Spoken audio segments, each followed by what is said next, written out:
Hey guys, welcome to Fun and Gun. I figured while I had the opportunity to make this particular video, I'd go ahead and do it real quick here, and that is going to be comparing a Swampfox Justice 2 to a Holosun competition, or a 507 competition that is.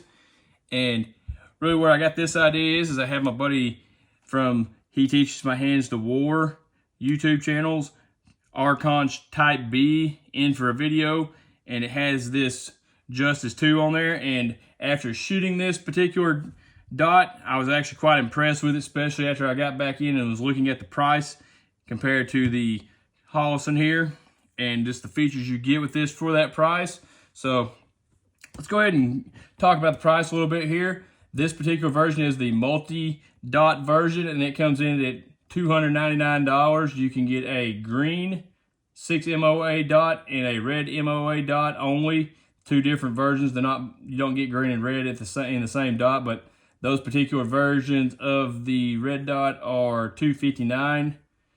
But this being the, like I said, the multi-dot, we're going to go ahead and compare prices off it. It is $299. And the MSRP on the red Holosun 507 competition is $435. So if you do the math there, that comes out to $136 difference in price. And let's go ahead and get into, is it worth the extra $135? Because after shooting this, I was extremely impressed with it, like I said. And I'll tell you why. Is because this particular red dot actually has essentially the exact same reticle as the regular Holosuns, this being the 507 non-competition. It has the 32mm with a 2mm dot in the middle of it, a 32mm circle with a 2mm dot in the middle of it with the little leveling lines coming out of the sides of it, so you can know if you're holding the gun or level when you're trying to make long shots. So this particular dot does have that exact same style reticle in it. And really, when I was shooting this gun with this dot, I really couldn't tell the difference that I wasn't shooting a Holosun red dot, because it looks almost identical, other than the little bars in this one are slightly longer. But you wouldn't ever know that until you put two of them side by side and just look at it. That was something I just noticed right before turning the camera on here, that was a little bit different. Now, in your regular, in the competition one here, you do have a little bit different reticle. It has a circle with just an opening on the bottom of it, kind of a horseshoe that's bent and closed a little bit, I guess, kind of deal. And I guess that's where you get into a little bit of difference. The multi-dot version here of the Swampfox, you do get 4 different versions or variations of the dots. You get the one I just mentioned, which is the dot circle with the little bars. You can get the dot by itself, the circle by itself without the bars, and then just the bars by itself. So you do get 4 different reticles in the multi-reticle version. And with the Holosun, I believe it's like 8 different variations of the dots you can change it to on the inside here. So you do get a few more options on the Holosun here, but really, in my opinion, I always set it to the biggest circle with a dot in the middle anyway, so that to me is not a big deal. Either one of them's fine on that.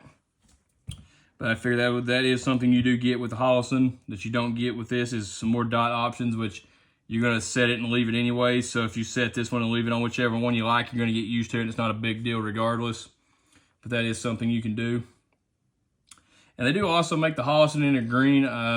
It comes in at, let's see here. Well, can't get my computer to update real quick enough to tell you, but this one, the green one costs quite a bit more, probably 20 or 30 at least dollars more than, actually it is $470, so it's $35 more to get the green variation of the Holosun. So, is it worth the extra money to get the Holosun?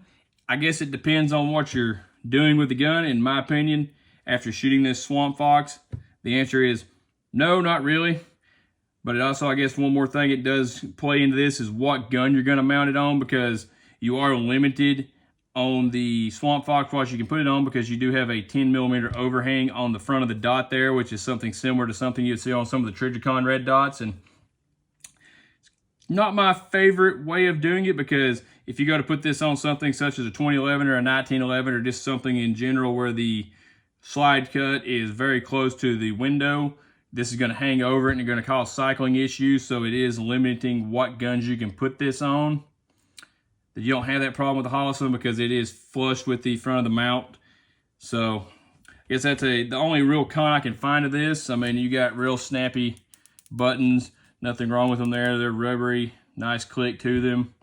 very responsive, plenty brightness. You don't lose the dot when it's on a bright day outside. So I guess in my opinion, if you're just looking for a good dot and you want a big window, I see nothing wrong with going with the Swampfox. If you're looking for some more reticle options and you just like Holosun like I do, you're not going to be disappointed in the Holosun, but I see no point in spending the extra money if you're just looking for a big window and you already like that particular reticle that I mentioned earlier. So I would just go with the Swampfox on that.